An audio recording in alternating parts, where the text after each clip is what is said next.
a la tercera. Cambiamos también de orientación ahora. Nos la va a presentar Nuria Carrasco Báez. Ella es licenciada en Ciencias Experimentales, máster en Recursos Humanos, en Prevención de Riesgos Laborales, perdón, y también, ahora, por eso nos presenta este proyecto, fundadora y CEO de Piensa. Ella nos va a explicar esto de Piensa, exactamente en qué consiste. Hola, buenas tardes. ¿Ahora? Sí.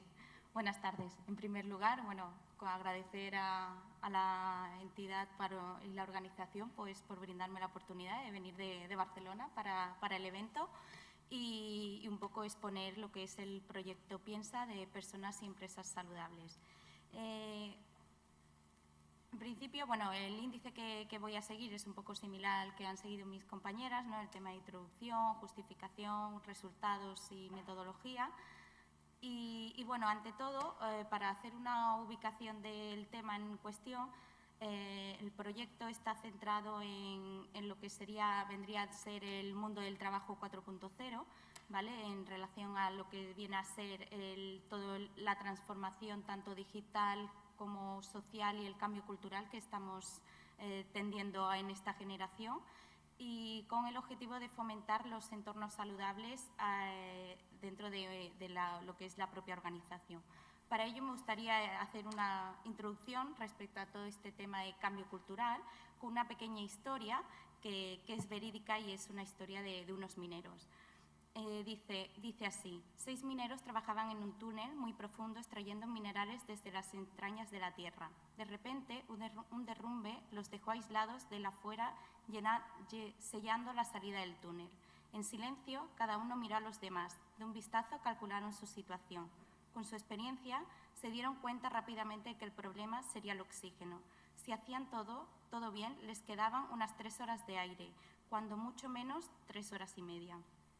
Mucha gente de afuera sabría que ellos estaban allí atrapados, pero un derrumbe como este significaría horadar otra vez la mina para llegar a buscarlos. ¿Podrían hacerlo antes de que se terminara el aire? Los expertos mineros decidieron que debían ahorrar todo el oxígeno que pudieran.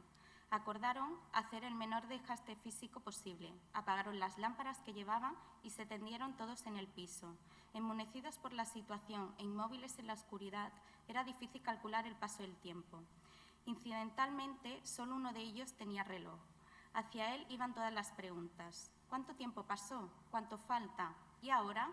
El tiempo se estiraba. Cada par de minutos parecía una hora y la desesperación ante cada respuesta agravaba aún más la tensión. El jefe de los mineros se dio cuenta de que si seguía así la ansiedad los haría respirar más rápidamente y esto los podría matar. Así que ordenó al que tenía el reloj que solamente él controlara el paso del tiempo. Nadie haría más preguntas. Él avisaría a todos cada media hora. Cumpliendo la orden, el del reloj controlaba su máquina. Y cuando la primera hora pasó, él dijo: «Ha pasado media hora». Hubo un murmullo entre ellos y la angustia que se sentía en el aire. El hombre del reloj se dio cuenta de que a medida que pasaba el tiempo iba a ser cada vez más terrible comunicarles que el minuto final se acercaba. Sin consultar a nadie, decidió que ellos no merecerían morirse de sufrimiento. Así que la próxima vez que le informó la media hora, habían pasado en realidad 45 minutos. No había manera de notar la diferencia, así que nadie siquiera desconfió de él. Apoyado en el éxito del engaño, la tercera información la dio casi una hora después. Dijo: «Pasó otra media hora», y los 5 creyeron que habían pasado encerrados en un total 1 hora y media. Y todos pensaron: ¿en cuán largos se hacía el tiempo? Así siguió el del reloj. A cada hora completa les informaron que había pasado media hora. La cuadrilla apuraba la tarea de rescate. Sabían en qué cámara estaban atrapados y sería difícil poder llegar antes de 4 horas. Llegaron a las 4 horas y media. Lo más probable era encontrar a los 6 mineros muertos. Encontraron vivos a 5 de ellos. Solamente uno había muerto de asfixia, el que tenía el reloj. Esta es la fuerza que tienen las creencias de nuestras vidas. Esto es lo que nuestros condicionamientos pueden llegar a hacernos de nosotros. Cuando creemos y confiamos en que puede seguir adelante, nuestras posibilidades se multiplican. Bueno, esto es una pequeña introducción de una historia verídica, para venir a enlazar con el tema del cambio y la transformación en la que nos encontramos en estos momentos, ¿no? La transformación en la que nos encontramos es la tendencia de llegar a unos entornos saludables, donde tenemos que conciliar la vida del trabajo, la salud y lo que sería la vida familiar.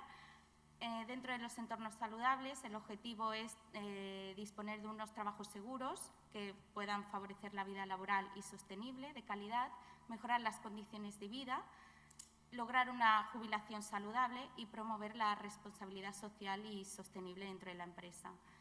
Bueno, como ya dentro de empresa saludable, ya todos los que estamos aquí sabemos cuál es su definición, ¿no? Y vendría a ser de proteger y promover la salud y seguridad y bienestar de los trabajadores, tanto a nivel físico, psíquico como emocional. De esta evolución, las empresas actualmente deben de apostar en disponer de personas sanas y satisfechas, motivadas y que estén dispuestas a colaborar en equipo. Crear hábitos saludables donde se puedan contemplar tanto desde el ejercicio físico moderado a temas de alimentación, velar por la seguridad de los trabajadores, evitando accidentes y bajas laborales, así como promover la cultura sostenible dentro del espacio de trabajo. Dentro de los objetivos enmarcados para la consecución de entornos saludables en el mundo del trabajo 4.0, las líneas de actuación vendrían a ser principalmente la gestión integral e integrada dentro de la empresa para afrontar los riesgos psicosociales, la promoción de la salud y el bienestar dentro de lo que se viene a llamar la gestión del corporate wellness, los cambios de comportamiento para ir introduciendo en el sistema educativo nuevas oportunidades de desarrollo y trabajos saludables para todas las edades, contemplando lo que es la gestión de la edad. Analizando cada punto intermedio de los que os he expuesto anteriormente, desde el punto de vista de la prevención de riesgos se ha venido acentuando o promoviendo el tema del cambio de cultura preventiva y haciendo hincapié en el seguimiento de en la identificación y gestión de los riesgos psicosociales. Pero realmente existe una falta de seguimiento al tema. Aunque, bueno, en las ponencias de esta mañana ya he visto que desde la Inspección de Trabajo, pues ahora se está insistiendo bastante en el tema de los riesgos psicosociales. Riesgos psicosociales que pueden venir derivados dentro del ámbito intralaboral y extralaboral y que nos conllevan a lo que sería el estrés, el moving, etcétera, etcétera. Como líneas de actuación dentro de la prevención de riesgos, pues hemos visto que son acentuar y actuar desde los factores de riesgos derivados de las condiciones del trabajo dentro de la organización, como los factores de riesgos derivados de las condiciones de trabajo de la tarea, ¿no? Estos ya los conocemos más porque son los que principalmente se atacan desde lo que es la cultura preventiva. Y lo novedoso que yo vengo un poco a transmitir aquí es la metodología que quiero introducir en base al cambio de la cultura de la salud, promover más la cultura de la salud a través del coaching preventivo, en el que sí que realmente, aparte de hacer lo que sería la identificación y gestión de los riesgos psicosociales, vendría a ser a llevar a cabo ese acompañamiento a las personas que ya padecen de estrés, de acoso laboral, de moving, etcétera, ¿no? Que sufren cualquier tipo de riesgo psicosocial. Más que nada, pues para tener la toma de conciencia de lograr un trabajo sostenible, ¿no? Dentro de las líneas de actuación desde el coaching preventivo, podemos destacar lo que sería el liderazgo y el empowerment en seguridad. Como herramientas específicas a desarrollar, pues vendría a ser elegir la compañía los indicadores que quiere evaluar, definir cuáles son las competencias dentro de sus propios técnicos y dentro de el resto de trabajadores, actualizar los valores corporativos, integrar la seguridad dentro de los planes de carrera, pensar en la seguridad dentro de la propia fase de diseño, liderar comunicando a través de una comunicación saludable, podríamos decir, y escuchar a los colaboradores y permitir la participación para los nuevos retos. En este caso os he dejado, no sé si habrá llegado a todos, unos post-it, pero si no, si el que no disponga y quiera acercarse o si me pueden colaborar, os quería pedir vuestra participación y bueno, para que... Gracias. os quería pedir cuáles eran los valores que vosotros considerabais principalmente colaborativos que una organización debería de contemplar dentro de lo que sería su política o su responsabilidad social, ¿no? Y bueno, era un poco pues para hacerlo participativo, y después si alguno de vosotros pues lo que ha escrito en el post-it lo quería sacar a la luz, pues perfecto, así compartimos espacio. En principio os quería mostrar aquí, sí, qué valor consideras que dentro de tendría que tener tu compañía para ser una compañía que brinda, está acorde con tus valores de vida, en realidad. Es decir, una vez que la compañía establece su política basada en su misión, visión y valores, ¿no? Entonces, ¿qué valor tú como trabajador consideras que sería importante que tu compañía mantuviera y estuviera recogido dentro de esa política? ¿Esto qué significa? Que si tú estás acorde con los valores de tu compañía, evidentemente estarás más motivado y estarás más representado por esa empresa, ¿vale? Un poco atendiendo al tema del empowerment en seguridad, pues bueno, en esta gráfica se puede ver que a nivel de mayor cultura en seguridad significa que hay menor accidentes laborales. Existe una mayor independencia del trabajador, asume más responsabilidad. Mientras que si la cultura de seguridad es baja, esto hace que el trabajador sea más reactivo y aumenta la curva, ¿no? Aquí aumentan los accidentes. Otra de las líneas de actuación a nivel del coaching preventivo son en disminuir acompañar en las consecuencias para la salud.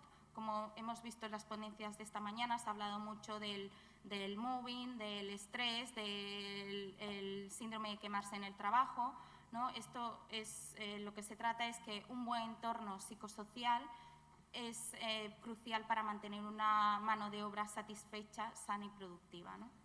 No os voy a entrar en describir cada uno de los ítems que son del tema de consecuencias para la salud, pero sí un poco destacar algunas de las herramientas y actuaciones que podemos llevar a cabo desde la metodología del coaching. Para el tema del síndrome de quemarse en el trabajo, existe alguna herramienta en la que se puede desarrollar lo que es el líder transformacional, ¿no? Ese líder en el que tiene que llevar a cabo pues, el cambio de creencias dentro de su propia estructura y mantener motivados a su propio personal, ¿no? Dentro del estrés laboral, las líneas de actuación sería autorregular las habilidades profesionales y desarrollar nuevas competencias emocionales, de motivación, de autoconciencia, de comunicación y relaciones sociales. Y las herramientas propuestas, una de ellas está basada en lo que últimamente se habla mucho a nivel de estrés, que es el mindfulness, ¿no? Como técnica para ayudar a gestionar la crisis y emociones en pro a un bienestar saludable, ¿no? Dentro del acoso laboral, que se habla esta mañana, ya hemos visto que está basado en lo que ocasiona en un receptor por una llamada de humillación o intimidación, ¿no? Por un superior o incluso un compañero. Y dentro de las herramientas que se proponen desde el coaching es a nivel de hacer un acompañamiento a esa persona, de manera que a través de una serie de preguntas puedan realmente exponer que en su compañía sufre un tema de acoso laboral, ¿no? En el punto que nos encontramos de gestión del corporate wellness, el bienestar corporativo, lo que viene a resumir es la promoción de la salud y el bienestar y hacer disponer dentro de la compañía de equipos saludables y que cada uno de nosotros seamos nuestros propios gestores de la felicidad, ¿no? En ello viene a decir de que ya no es solo importante recibir un salario por parte del trabajador, sino que el trabajador quiere conciliar y tener integradamente en su estructura de vida, llevar a cabo también el tema de lo que sería su salud física y lo que sería la felicidad, el medio ambiente, etcétera, ¿no? Una integración de cada uno de estos iconos. Dentro de la cultura del bienestar o cultura de la salud, podríamos decir que podría basarse en rediseñar la estructura de la organización, apostar por el empoderamiento de la mujer activa laboralmente, mejorar el clima laboral, el tema de reducción de conflictos y promover también la comunicación asertiva dentro de la compañía. Es decir, que ya no se trata la salud como el mero hecho de ausencia de enfermedad, sino que como el estado completo de bienestar físico, psicológico y social. Dentro de la actuación en pro de la cultura de la salud y hábitos saludables, pues sería promover la actividad física saludable dentro de la empresa para prevenir enfermedades cardiovasculares, el incremento de las capacidades intelectuales, comer saludablemente, disponer o bien de un nutricionista o hábitos para dejar de fumar. El otro día en una empresa salía en las noticias de prensa que el día de, creo que la Semana de la Salud, aparecía una empresa que distribuía una pieza de fruta dentro de los trabajadores de su compañía. Pues bueno, podría ser ya una herramienta, ¿no?, en pro al tema de hábitos saludables. También el bienestar emocional para el tema de estar motivados para la consecución tanto de los objetivos individuales como los objetivos de la compañía. Y hay empresas que ya disponen incluso de una sala saludable, que son espacios llamados de socialización, otros disponen hasta de fisioterapeutas y salas de yoga, pero bueno, en principio vendría a ser una sala donde tú puedas aprovechar para hacer descansos y pausas activas saludables. En este punto me gustaría también un poco a nivel, como yo la ponencia de hoy estaba encuadrada en el tema de habilidades emocionales, que en otro post-it pudierais reflejar con qué emoción habéis venido hoy a este evento, ¿no? O sea, yo, por ejemplo, estoy gratamente agradecida y he venido de Barcelona con una alegría pletórica, ¿no?, que me salgo. Entonces, mi emoción, yo si tuviera que poner en un post-it, diría de alegría, ¿no? Y si queréis hacerlo participativo y después comentarlo, pues bienvenidos. En base al tema de los hábitos saludables, pues lo que he comentado antes, ¿no?, el tema de pausas saludables, el comer fruta en la oficina, etcétera, etcétera. Hay una encuesta de la incorporación de hábitos saludables en lo que repercute en la prevención de enfermedades cardiovasculares, etcétera. Dentro del punto de cambios de comportamiento, en este caso quería incidir en la importancia de empezar estos hábitos ya de cultura preventiva, de cultura de la salud, desde la propia versión de la educación. Entonces, la línea de actuación vendría a ser en el sistema educativo, ¿no?, u otros colectivos específicos, es decir, que cada colectivo incorporara planes en relación a una formación y sensibilización en base a estos temas, tanto de bienestar como de empoderamiento y como de liderazgo. En este caso, las líneas de actuación están basadas en la consolidación de nuevas formas de competencias dentro del sistema educativo, la gestión del talento y empoderamiento, y en impulsar nuevos contenidos formativos en diferentes colectivos. Dentro de las herramientas de las nuevas competencias se podría desarrollar lo que está muy sonado en algunas notas técnicas de prevención, el desarrollo de una personalidad resistente, como aquella persona que no tiene la capacidad de innovar y una actitud creativa para afrontar cualquier situación con éxito. El profesional influyente, con dotes de inteligencia emocional y también con dotes de liderazgo transformacional. Y lo que vendría a ser la inteligencia cultural, ¿no?, es la capacidad de actuar en diferentes entornos culturales. En esta figura que os presento es sacada del país y viene a demostrar lo que son las nuevas competencias que se exigirán de aquí al 2020, ¿no?, entre las que os podría decir la capacidades técnicas y de orientación a resultados, valores sociales, habilidades de colaboración, la gestión de la imagen propia, habilidades de gestión del cambio, habilidades internacionales y habilidades de comunicación. Aquí en este otro cuadro también os reflejo la comparativa de las 10 habilidades más demandadas en el 2020, ¿no?, y vendría a solapar con lo que comentaban en El País de resolución de problemas complejos, un pensamiento crítico, la creatividad e innovación, gestión del personal, la coordinación con otros trabajadores dentro de la organización, inteligencia emocional, el juicio y toma de decisiones, orientación al servicio, técnicas de negociación y flexibilidad cognitiva.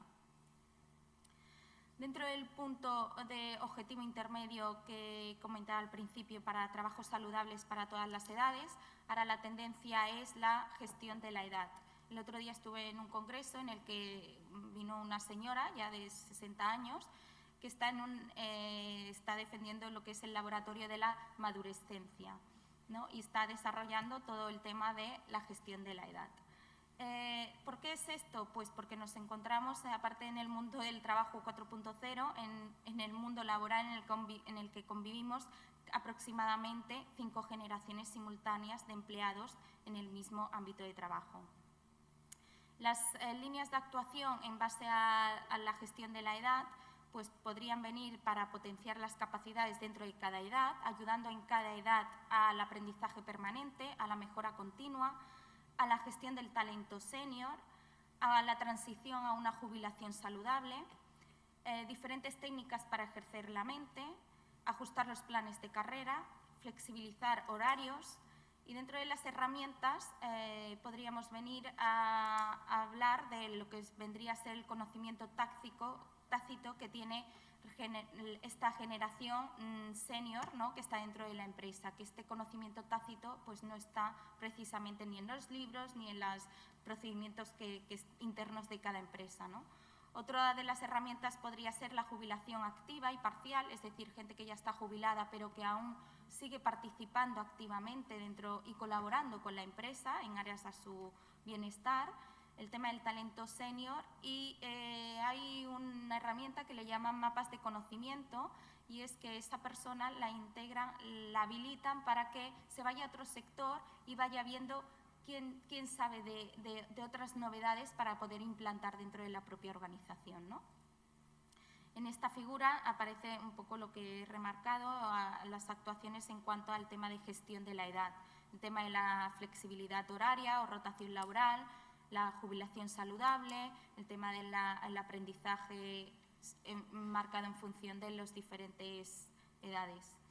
La metodología utilizada dentro de PIEMSA como personas y empresas saludables está enfocada en el ser humano, en la persona, y se desarrolla, como os he dicho antes, a través del coaching preventivo.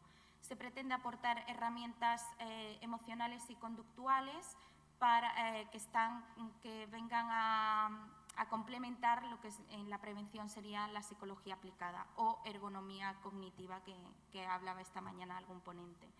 Dentro de la Organización Internacional de Coaching define el coaching como un proceso transformacional de consciencia personal y profesional, de descubrimiento y crecimiento que permite llevar a la persona a definir unos objetivos y unos planes de actuación para conseguir esos objetivos.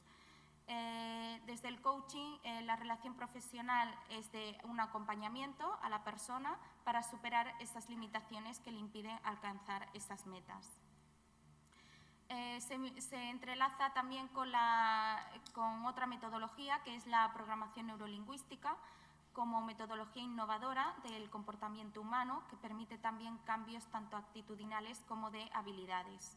Permite cambios en la comunicación interpersonal e intrapersonal. Al centrarse en los procesos mentales y emocionales, permite calibrar a las personas y permite también el tema de cambios de creencia, eliminar miedos, traumas y fobias. Dentro de la metodología del coaching está el modelo GROW, que se señala, se establece en 5 fases. La primera fase, como os he comentado antes, sería la de establecer los objetivos que se quiere trabajar, realizar el diagnóstico de la situación actual y dónde quiere llegar la empresa o el cliente, el coachee, dar información previa a todos los implicados para generar ideas y diferentes opiniones. La típica pregunta poderosa que se hace en coaching es ¿y si? Para generar más nuevas ideas, ¿no? No solo limitarnos a una alternativa, sino a un sinfín de opciones. La cuarta fase sería presentar el propio plan de acción y la quinta sería el seguimiento y feedback de los resultados. Así, esquemáticamente, os vengo a presentar, pues sería para la definición del objetivo, os podría hacer acompañar esta fase con el siguiente método, que es de preguntas poderosas, que sería ¿cuál es exactamente tu objetivo? Definir un objetivo que sea SMART, que sea limpio, que sea medible y alcanzable, ¿no? Diagnosticar la realidad, es decir, cuál es la realidad del coachee, de la empresa en cuestión y qué recursos necesitas. En la fase 3 de generar opciones sería hacer un brainstorming de una lluvia de ideas, ¿no? Y lo que os he dicho antes, y seguro que van saliendo diferentes alternativas. En la cuarta sería el plan de acción, es qué vas a hacer específicamente, cómo, cuándo, quiénes y qué grado de compromiso estableces. Y al final del plan de acción se establece un seguimiento y un feedback para ver cuál ha sido el grado de progreso, analizar cuáles han sido los obstáculos y si ha habido algún cambio. Esto es lo que os venía a decir dentro del proceso de coaching, de esta metodología que os he mostrado anteriormente, en la figura anterior. Se establece en cada fase una serie de preguntas que se llaman preguntas poderosas, ¿no? En la que se hace un poco la toma de conciencia a la persona para realmente ayudarla y acompañarla a que consiga sus objetivos y se marquen planes de acción. Pasar desde una situación ideal hasta, hay preguntas para sacarla de su zona de confort, que ahora está tan de moda esta palabra, ¿no? Salir de la zona de confort, para que elabore un plan de acción y llegue al éxito marcado. El objetivo de un proceso de coaching nos llevaría a ser más efectivos y funcionales, gestionar determinadas situaciones y emociones, nos ayudaría también a comunicarnos mejor y a desarrollar nuevas conexiones y aumentar la autocreencia y la confianza de la persona, aparte de tratar bloqueos limitantes y cambios de creencias y comportamientos. Dentro de los resultados, ¿para qué queremos una empresa saludable? Pues en primera instancia para satisfacer las necesidades básicas de los trabajadores, que son los que realmente aportan valor a la empresa, garantizar una capacidad de trabajo a lo largo de toda la vida laboral, mejorar las habilidades y competencias, así como la motivación, generar un impacto tanto individual como económico y social y corporativo dentro de la propia empresa, vinculando con lo que viene a ser ahora, que está también muy en auge, la responsabilidad social y sostenible dentro de las empresas, permitiendo mejorar la imagen y la ventaja competitiva dentro de la empresa para ayudarle a conseguir el éxito y excelencia dentro de su organización. Para ello, también se basa en lo que es la mejora continua y en la integración de los sistemas, de que no solo el trabajador sea las horas que está, no vincularse solo a las horas que está dentro del trabajo, ¿no? Sino hacer que es una gestión más integral e integrada, ¿no? Para ello, el desarrollo de competencias directivas, es decir, que existan equipos de trabajo saludables liderados por líderes que realmente acompañen a esos equipos al alcanzar los objetivos marcados por la organización, manteniendo en todo momento la motivación y autogestión de los empleados, aparte de conciliar el buen ambiente de trabajo y el reconocimiento del empleado en cuanto a su contribución, que no quede solo en lo que es el salario y la nómina a final de mes. Dentro de lo que sería la responsabilidad social y sostenible, está basada en lo que es la transparencia y la gestión, el buen gobierno corporativo, en la participación de los trabajadores, en políticas de diversidad e igualdad, en fin, en un compromiso que aquí participamos todos, ¿no? Dentro de lo que sería la organización. ¿El por qué empresa saludable? Porque permite la promoción dentro del trabajo, permite una cooperación, permite aumentar la inteligencia de los agentes activos dentro de la propia entidad. También permite lo que es la conciliación de la vida laboral y favorecer la sociedad colaborativa, ¿no? Donde está la responsabilidad tanto del individuo como de la organización en cuestión, aparte de visualizar la imagen de la empresa ante los cambios organizacionales. Aparte, porque mejora el ambiente laboral, hace que las personas estén más implicadas y comprometidas, puesto que estarán más motivadas, y con ello se reduce también la accidentabilidad y las enfermedades. Aparte que favorece, como hemos dicho antes con el tema de la responsabilidad social, la transparencia de la informativa de los resultados, ¿no?, de la organización. Como conclusiones, la hipótesis que se marca dentro de los programas de intervención pues están basados desde la participación de la empresa en la comunidad, con actuaciones como se están llevando a cabo en muchas empresas, desde facilitar a los trabajadores seguros médicos, políticas de igualdad, gestión de la edad y movilidad. Desde el ámbito de los recursos de salud, pues actuaciones como son el desplazamiento activo, la alimentación sana, actividad física, también tratar el tema de seguros médicos. Desde el ambiente psicosocial de trabajo, actuaciones como la flexibilidad de horario, gestión de conflictos, la gestión del tiempo y la gestión del talento. En el ambiente físico del trabajo, pues vendría a ser más desde planes de diseño y gestión administrativa. En la hipótesis 2 nos encontramos con talleres en los que se pueden aplicar diferentes herramientas desde el coaching para establecer mejoras de habilidades, de actitudes y de comportamientos. Aquí os puedo mostrar en estos cuadros como hemos relacionado con la figura que os representaba de esta publicación del país, de las nuevas oportunidades de desarrollo, como desde el coaching para cada una de estas nuevas oportunidades se puede establecer diferentes herramientas que van en búsqueda de un objetivo en concreto. Por ejemplo, para mejora de técnicas de negociación, pues se pueden hacer unas herramientas que va, como no sé si alguno de vosotros ya ha experimentado, el tema de los 6 sombreros de pensar que se utiliza para el tema de liderazgo. O si que se quiere fomentar actividades de colaboración basadas en herramientas para la gestión de conflicto. En estos cuadros os comento un poco las diferentes herramientas que podemos aplicar para llevar a cabo las diferentes oportunidades de desarrollo. No me quiero enredar mucho en cada una de ellas porque cada una de ellas aplicaría una herramienta de coaching para fomentar el trabajo en equipo y conseguir los equipos saludables. ¿Qué ventaja nos aportaría disponer de una empresa saludable? Pues disponer de una plantilla sana dentro del entorno de trabajo. ¿Esto qué es? Promover el bienestar y la salud de los trabajadores. Esto es disponer de un empleado feliz, que es más rentable dentro de la propia empresa. Aparte de agregar responsabilidad social corporativa y conseguir los objetivos finales dentro de la organización. También están los objetivos individuales que serían para cada uno de los trabajadores, como sería mejora del rendimiento, la satisfacción, estabilidad, oportunidad y crecimiento. Y otros de los beneficios que recibiría la organización es un crecimiento sostenido en el tiempo, mayor rentabilidad y mayor servicio y mayor competitividad. Con esto se desarrollaría entornos más propicios con estrategias de comunicación saludable o asertiva. Asegurar también los cumplimientos de estándares de calidad, seguridad y medio ambiente y responsabilidad social y disponer de personas verdaderamente comprometidas y responsables, ¿no? Que esto ayuda a añadir valor dentro de la compañía.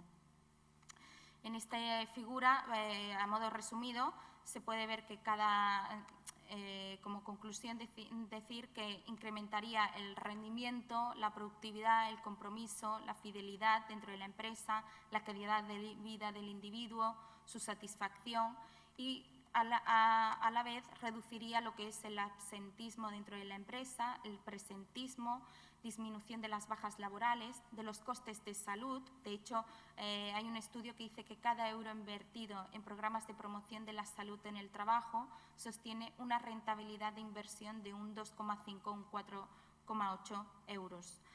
Disminución del estrés y disminución de la rotación. En esto, la sociedad de las organizaciones, como he venido comentando antes, cuáles serían los objetivos individuales, ¿no? Los que perseguimos cada individuo, mejores salarios, beneficios, estabilidad, satisfacción, motivación, y los objetivos dentro de la organización, mayor crecimiento, mejora de la imagen, mejora de la productividad y mayor competitividad. serían tanto individuos como organizaciones estar vinculados dentro de la misma política de empresa, comprometidos por la misma visión y éxito, ¿no? Y bueno, ya para concluir serían las referencias bibliográficas que tampoco voy a pasar a mencionar. Sobre todo, pues bueno, dar las gracias nuevamente por brindar la oportunidad de participar aquí. Y no sé si alguno de vosotros querría un poco exponer cuál es la de los 2 ejercicios que os he dado para anotar en ese post-it, cuál es el valor que consideráis que actualmente tiene que tener una empresa para que el trabajador esté realmente satisfecho y motivado. Y la otra es con qué emoción habíais venido a este acto. Bueno, por mi parte, de concluida la exposición. Gracias. Muchas gracias.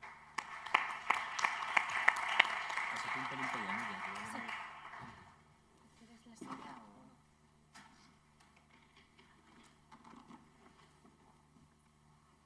Bueno, forma parte también de las labores de investigación ir introduciendo a los jóvenes valores, ¿no? Como aquí estáis viendo esta tarde. Ese es el resultado de las 4 ponencias que vamos a presentar, cada una en una fase de desarrollo distinta, muy interesante, desde luego. Y vamos a dar paso ahora a la última, de un tema también completamente distinto que he tenido la oportunidad de hacer con María Ángeles Baliño, alumna del Máster de Prevención de Riesgos Laborales de la Universidad de Huelva, y vamos a presentar una cosa vinculada con la historia, pero que es de los pocos ejemplos en los que el impacto de un accidente ha tenido consecuencias sociales evidentes, ¿no? Es lo que vamos a tratar de presentaros. Si yo encuentro la presentación que corresponde. No.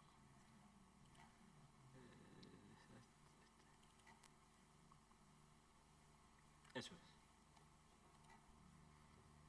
Bueno, esa es el nombre, el impacto social de la siniestralidad laboral, la sangre que levantó un hospital. ¿Puede un accidente generar una dinámica tal que lleve a la construcción de un hospital? ¿Es suficiente con el accidente? ¿O tiene que darse otra serie de circunstancias para que reactiven, que dinamicen el conjunto, el contexto social donde se da ese accidente hasta llegar a conseguir ese objetivo? Bueno, ese es muy brevemente el índice. Estamos en una zona minera que todos conocéis, a la que he hecho alusión esta mañana también. Muy rápidamente vamos a comentarlo, ¿no? Haré yo la introducción y el contexto y María Ángeles va a explicar el desarrollo del accidente, cómo fue, qué consecuencias tuvo. Bien, en la introducción, muy rápidamente, estamos hablando de una zona minera, ¿no? La minería ahora ha cambiado extraordinariamente. Hoy tenemos minas trabajando que pueden pasar el año entero con un índice de siniestralidad bajísimo, ¿no? Bajísimo, fundamentalmente porque se ha robotizado mucho. No era el caso de aquí, no era el caso ni era el caso de ninguna zona minera anterior a los años 90 del siglo pasado, ¿no? Bueno, esto es una zona, una comarca con una larguísima tradición donde se da una circunstancia, y es que el convivir con altas tasas de siniestralidad nos hace ser más permisivos. Eso es evidente y está demostrado. Si todos también lo decía Tolstoy, ¿no? Si todos nos acostumbramos a vivir en una situación extrema, aguantamos mucho más. Bien, grosso modo, por no entretenernos en esta cuestión. ¿Cuáles han sido los objetivos de este trabajo? Pues los objetivos de este trabajo han sido, por un lado, reconstruir el accidente de un operario que sufrió en una corta, concreta, no damos datos, porque además ahora la empresa actual tiene el mismo nombre justamente que la corta. Conocer la repercusión social y conocer las respuestas administrativas, locales y autonómicas que dieron a este accidente y que todavía hoy tienen que contestar. Todavía hoy tienen que contestar. Este es un accidente que se da en agosto de 1975 y todavía está teniendo consecuencias, ¿no? Y ahora está en manos de la Administración autonómica. Ahora lo comentamos. En la fuente, bueno, la fuente, María Ángeles ha aportado una novedad y es utilizar el árbol de causas para reconstruir un accidente que ocurrió el año 75, ¿no? Normalmente se utiliza para reconstruir un accidente que ocurre en un momento determinado, ¿no? Bueno, pues ya se ha ido el año 75, lo ha reconstruido, como luego explicará, y esto lo hemos completado con fuentes documentales. Esta empresa tiene un archivo magnífico y nos ha permitido localizar la documentación necesaria y además ha localizado testigos de aquel mismo accidente, con lo cual el árbol de causas ha sido una herramienta que permite reconstruirlo completamente, como ella lo explicará luego con detenimiento, ¿no? Ha seguido perfectamente todos los pasos, en fin. Esto no sé qué le pasa. Bien. Desde el punto de vista de los resultados, bueno, decía que la empresa tiene una larguísima tradición, desde el año 73. El accidente va a tener lugar entre el 70 y el 77, concretamente el año 75, y conviene destacar aquí una cosa. Esta empresa era inicialmente de capital inglés fundamentalmente, pero el año 54 la compra el gobierno español, a sabiendas ya que de la rentabilidad era bastante inferior a de los años anteriores, pero en fin, no se podía permitir que, además de Gibraltar, existiera otra propiedad inglesa en la provincia de Huelva, y el Estado la compra en el año 54, ¿no? Se da una circunstancia interesante, y es que los responsables, podríamos pensar, bueno, no sé qué percepción tenéis vosotros de la seguridad de una mina inglesa, y qué percepción tenéis de la seguridad que se daba si esa misma mina fuera española. Bueno, pues tenemos un caso perfecto, un ejemplo perfecto en este suceso en el que nos estamos entreteniendo, y no hubo absolutamente ninguna modificación. Cero. No se notó nada que cambiara la propiedad, que la propiedad dejara de ser inglesa a que pasara a ser española. Ninguno. ¿Por qué? Pues porque las personas que protagonizaron el cambio fueron las mismas. Los directivos eran los mismos. La propiedad era inglesa y luego pasó a ser española, pero los directivos eran exactamente los mismos. Con lo cual, ahí no hubo ningún cambio, no se apreció ningún cambio en la seguridad, no obstante las altísimas tasas de siniestralidad que se estaban dando, ¿eh? Estamos hablando del año 54, ahora daremos algunos datos posteriores. Bueno, la empresa ha tenido luego una historia muy variada, muy diversa, y ahora mismo estamos aquí, que se está volviendo a explotar. Está puesta en explotación otra vez. Ahora mismo se llama Atalaya Mining, y bueno, como el cobre está subiendo, pues la cosa va bien, ¿no? En el momento en que el cobre empieza a bajar, pues todo se cuestiona, ¿no? Bueno, algunos datos para situarnos, ¿no? Para situarnos. ¿Por qué? Pues porque no entendemos la repercusión, no podemos entender la repercusión social que tuvo el accidente sin entender el contexto. Y ese contexto pasa, por ejemplo, por una disminución del desempleo, hablando de la percepción integral, ¿no? Del trabajador, del accidentado, ¿no? Del accidente. Va perdiendo empleo a esta velocidad. Nosotros estamos en el año 75, ¿eh? En el 60 tenía todavía la empresa 6.500 trabajadores.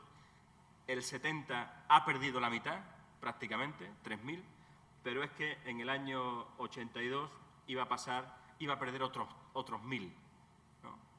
En una zona donde la única actividad prácticamente es la minería. Esta empresa consigue ser lo que llaman los especialistas en teoría económica un mercado monopsónico, es decir, que solamente hay un oferente de mano de obra. Si alguien quiere trabajar ahí, tiene que trabajar en esa empresa, no hay otra. Y la propia empresa se encargó de tenerlo todo, economato, servicio médico, colegio, etcétera, etcétera. Todo estaba absolutamente controlado por la compañía. Por lo tanto, ejercía un control y se manifestaba también en el desempleo. Factor importante, ¿no? Disminución del desempleo. Segundo, el número de accidentes. ¿Cuántos accidentes se producían al año? Pues fijaros que el año 75 se producen todos estos accidentes distribuidos por meses. Por meses. Nosotros estamos en agosto, que hubo 30 accidentes. De ellos, 3, uno de ellos el que nos ocupa, de ellos 3 mortales.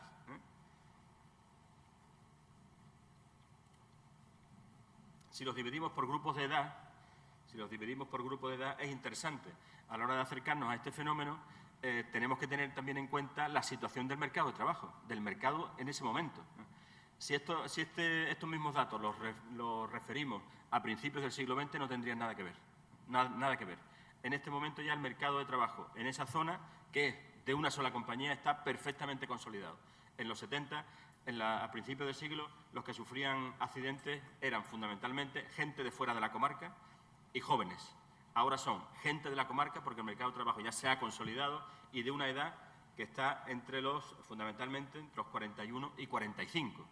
Aquí es donde está el grueso de los accidentes y a principios del siglo estaría más por aquí. Bien, ¿qué departamentos son los más peligrosos? En uno de ellos se producirá el accidente. Fijaros, estos tres accidentes, estos tres departamentos, Corta, Alfredo, Pozo Alfredo y Talleres Mina, si alguno conoce la zona ha identificado perfectamente la empresa a la que nos estamos refiriendo, entre esos tres suman el 65% de los accidentes, entre los tres departamentos. Claro, eso nos llevaría a comentar otra serie de variables muy interesantes que obligan a abordar el fenómeno del accidente de trabajo como un hecho integral, transversal, ¿no? Tenemos que considerar muchos aspectos a la hora de sacar conclusiones, ¿no? Bien, en la Corta es donde se producirá el accidente del que hablaremos después. Claro, estamos hablando de la misma compañía, y en la misma compañía se dan unas tasas de siniestralidad que no tienen nada que ver unos departamentos con otros, ¿no? De los trabajadores de cuello blanco, que se dice en la bibliografía, ¿no? Fijaros, 0,4, y sin embargo aquí estamos en el 18, 23%, ¿no? Bien, creo que se ha saltado una diapositiva. Bueno, ese era el contexto local, ¿no? Ese era el contexto local. En el contexto nacional al que antes hemos referido, el documento de referencia era el plan del año 71, ¿no? Y en ese plan del año 71, lo hemos insinuado también esta mañana, se habla de los errores que se están cometiendo en seguridad e higiene en el trabajo. El propio Ministerio está reconociendo que se están cometiendo errores, claro. Ese documento como referencia y luego todos estos datos como una situación mucho más cercana que están viviendo los propios trabajadores, va a explicar, a nuestro juicio, el por qué este accidente, que no fue el único, ni fue el último, va a tener las consecuencias que tuvo. Y esto es lo que María Ángeles va a contar a continuación. Adelante. Bueno, pues yo, como ha dicho Agustín, he hecho una investigación de un accidente ocurrió el 5 de agosto del 1975 en el piso 13 de La Corta, donde un trabajador de la plantilla con categoría de tubero, llamado José María, se dirigía hacia el piso más bajo de La Corta. Durante su trayecto se encontró con otro trabajador, el cual iba en una maquinaria, exactamente en un tractor agrícola, como podemos ver en la imagen. Una de las normativas que tenía la empresa era que nadie podía montarse en las maquinarias si no era competencia suya. ¿Qué pasó? José María decidió incumplir la normativa y se montó en el tractor para no tener que desplazarse a pie, ya que era a las 3 de la tarde y desde donde iba hasta abajo tardaba bastante tiempo. Se monta y al montarse el maquinista pierde el control del tractor y se cae de una terraza a otra con una altura de 24 metros, cayéndose el tractor encima de ellos y ocasionándole daños graves. El maquinista es trasladado al hospital de Sevilla, ya que sus lesiones eran mucho más graves, y sin embargo José María, el tubero, era llevado al hospital de la empresa. Aquí tenemos un listado secuencial de los hechos, por lo que he construido el árbol de causa. En primer lugar, partimos de la lesión grave del copiloto. Seguidamente sería el aplastamiento por el tractor, la caída con vuelco del tractor, infracción de la normativa interna de la empresa al utilizar el tractor para el desplazamiento y hacer en tractor para no desplazarse a pie. En la caída con vuelco al tractor, ¿qué tuvo que suceder para que hubiese esa caída con vuelco al tractor? Pues tuvo que la pérdida de control del tractor, como he comentado anteriormente. ¿Y qué tuvo que ocurrir para que hubiese una pérdida de control del tractor? Pues una distracción del conductor del pasajero. Muchos nos preguntaremos que por qué este accidente, como ha dicho bien antes Agustín, han tenido tantas repercusiones sociales, ¿no? Pero en verdad es que no sabemos qué es lo que pasó después de este accidente, ¿no? Una vez que son trasladados los pacientes al hospital, nos encontramos con que José María lo trasladan al hospital de la empresa, y se encuentra con que no tienen médico para intervenirlo. ¿Y qué pasa? Ese médico se encontraba de vacaciones, estaba en la playa y pues, lo tuvieron que llamar rápidamente para que pudiera venir. El médico tardó en venir 4 horas para poder intervenirlo y cuando vino, lo intervino y lo que hizo fue nada más intervenirlo, irse a Sevilla a conocer el estado del otro paciente. Lo dejó allí solo, con su mujer, su madre y un auxiliar. A la mañana siguiente, la enfermera pasa por la consulta y ve que el paciente pues, no tiene mejoría. Sigue con una fiebre muy alta, tiene un cuadro respiratorio alarmante y ve que no hay mejoría. Entonces, esta enfermera se pone en contacto con el doctor que la había operado y deciden llevarlo al hospital de Sevilla. Lo preparan en la ambulancia y fue durante el trayecto donde este trabajador falleció, exactamente en La Olaga. Su mujer, ante tal injusticia debida a la inadecuada asistencia médica que había recibido su marido, pues decidió mandar una carta al ministro. ¿Para qué? Pues para darle a conocer qué es lo que había sucedido, cómo, el por qué, el dónde y el cuándo había ocurrido esa tragedia, ¿no? Y además le exigía que le dijera a la empresa que tenía que poner un cuadro especialista para los accidentes que ocurrían en el sector minero, no un pediatra como había allí. En cuanto a las manifestaciones sindicales, podemos recargar, como ha dicho Agustín, que ha hablado anteriormente sobre la evolución del empleo, el empleo de la comarca, donde la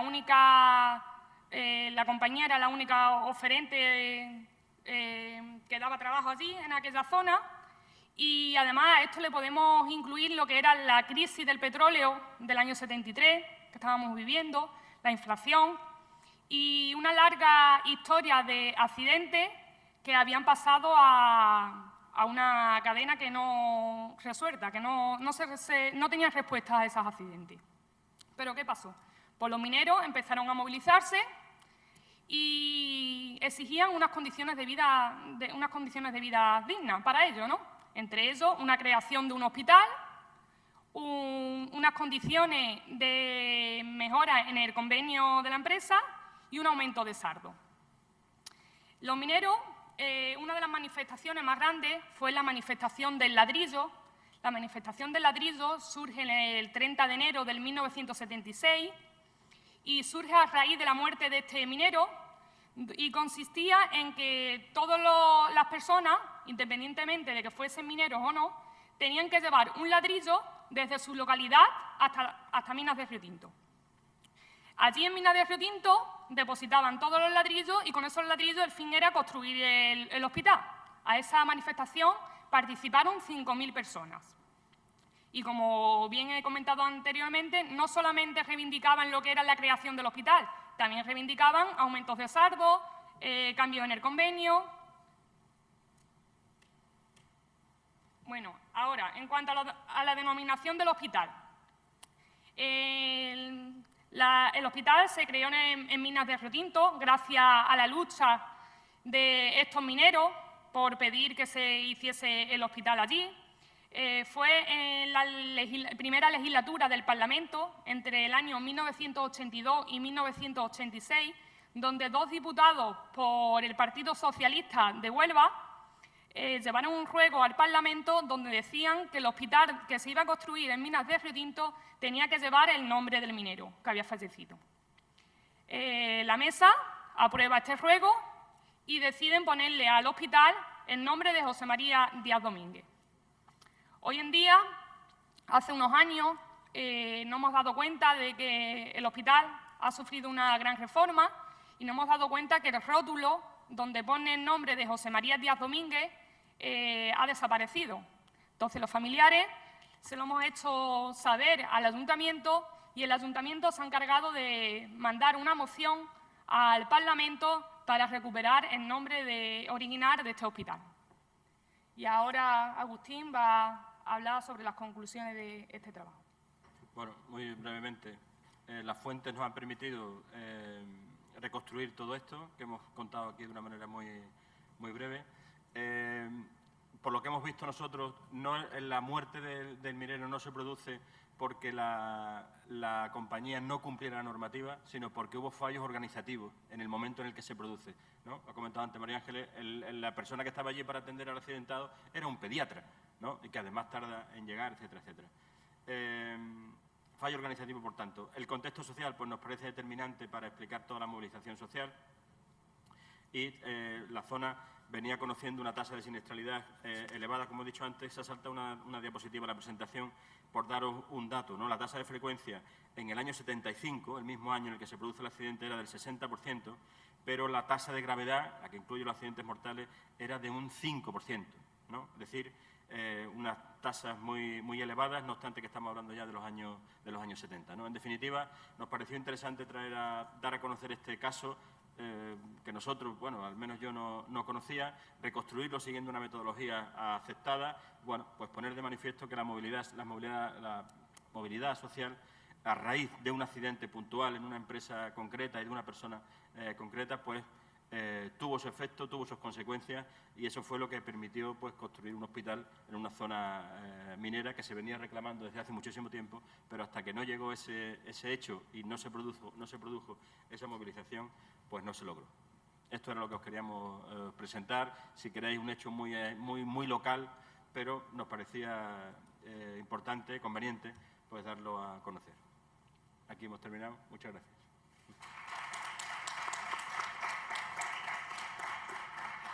Bueno, hemos abordado temas muy variados, sexo, género, salud y género, coche eléctrico, silencio, posibilidad de accidentes, empresas saludables, nosotros este hecho histórico. Bueno, si hay alguna pregunta a cualquiera de los que estamos aquí, pues estaremos encantados de tratar de responderlas.